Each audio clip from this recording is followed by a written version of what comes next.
This question should be addressed to the authorities in Armenia, Yerevan. Do they pay? Do they not pay? Do they intend to pay? That, it seems to me, is where this question should be addressed. Why should we comment on the intentions of the Armenian authorities to pay or not to pay contributions? The second addressee of this question is the CSTO Secretariat. In my opinion, it should be so. Both of them regularly share comments. Let me start then with what can really be relevant to us.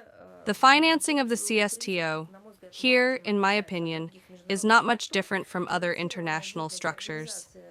Financing the activities of the organization is an inherent obligation of any member of this structure.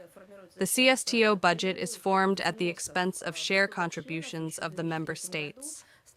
As early as in 2003 years ago, the countries approved the distribution of these share contributions. They are distributed in percentages. Russia finances exactly half of the CSTO budget, the other allies in equal shares of 10% each. Any form of abstention from financing, stipulated contributions not transferred in the current fiscal year, form the state's arrears.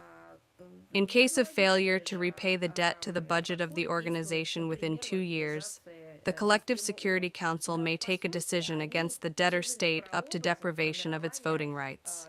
Similar approaches are in place in the UN system organizations. In fact, they served as a prototype for the formation of approaches to the CSTO budget as an international experience. It is as it is. Armenia agreed to it in due time. I have not heard that they were against it. Whether they will pay or not is a question for Yerevan. Accordingly, once we get this or that answer, it will be possible to clarify why. And as for what are their intentions if they will not pay, we should also ask them. Once again, I would like to say that if there is a question whether there were any documents from official structures in Yerevan regarding the CSTO and the withdrawal from this structure, we know nothing about it. The Russian leadership in particular, the leadership of the Ministry of Foreign Affairs, spoke about it. No such documents have been received. At the same time, we hear statements that they do not see themselves anymore or see themselves outside some framework, someone has withdrawn from someone else, and so on. But it is better to ask about this, and it is necessary to ask, of course, directly, the representatives of Armenia. Maria Vladimirovna, you said disenfranchisement. It turns out it's not an exception, it's just disenfranchising a country that doesn't pay hikes. I have quoted, well, the CSTO's statutory documents, you might say. But there is this structure, its secretariat, which interacts very well with the media. They can simply give you a more detailed answer.